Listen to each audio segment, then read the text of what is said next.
Hi guys, I'm Ben and welcome to today's English podcast. And today's podcast is about a very sensitive but very important topic, and it is the topic of death.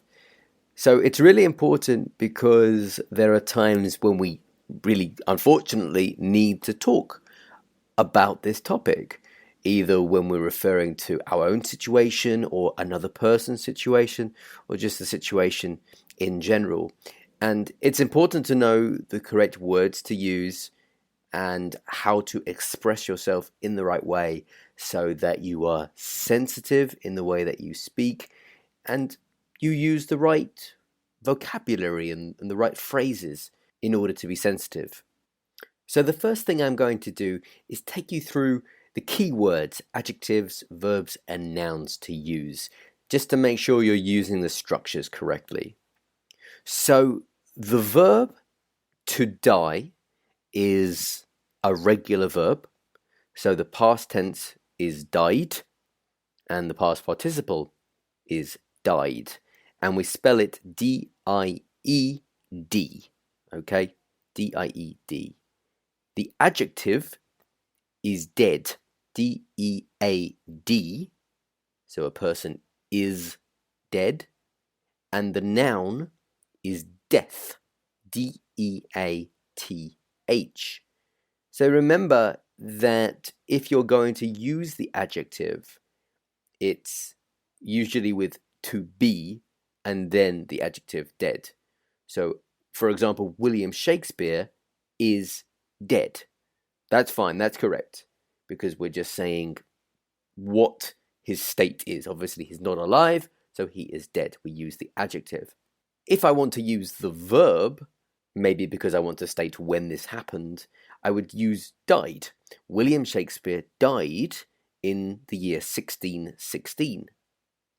And we can also look to use the present perfect tense, have or has died. Maybe if it's just happened and we're reflecting on the situation now. For example, my great-grandfather has just died, so everyone is very sad. He has just died. That's using the present perfect. It's quite a recent action. And what I would say, and this is a really important point, is that there is a difference between saying somebody is dead and somebody died. If you say somebody is dead, it's very direct. This is without any emotion. You're just stating a fact that William Shakespeare is dead. Of course, when I say that, there's no emotion for me personally.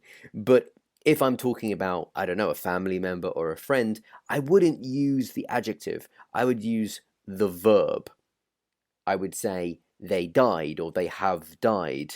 So I would look to use the verb. It's a much more sensitive way to express this situation. But if you want to be even more sensitive when you speak about death, you should use the phrasal verb pass away. For example, my great-grandfather passed away last night. That is the most sensitive way of expressing the idea of death. And I want to look at a common mistake and to make sure that you don't do this. A lot of non-English people, when they try to express this idea in English, they say a person is die. So this is wrong. You can only say a person has died or a person died or a person is dead.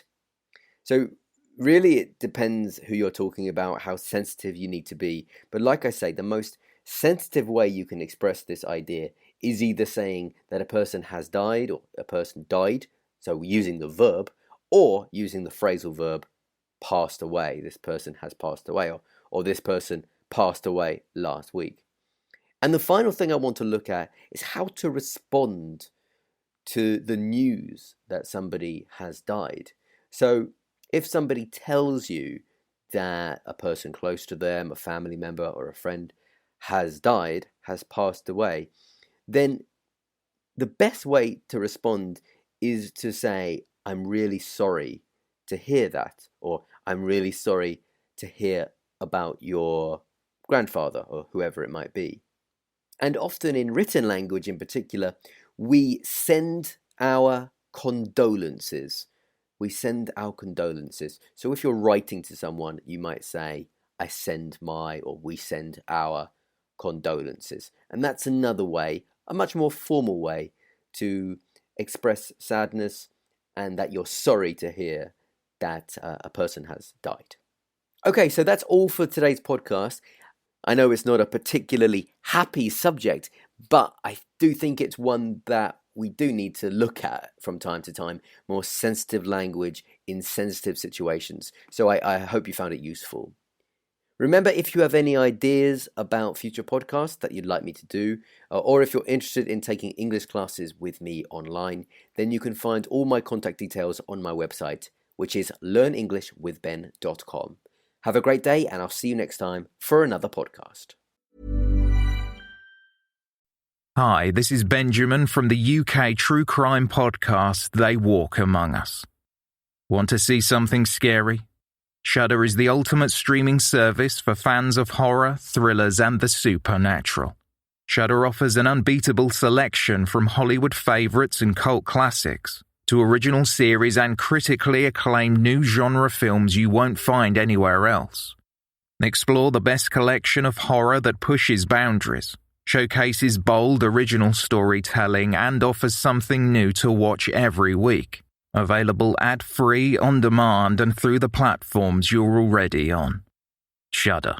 So good it's scary. Sign up at shudder.com.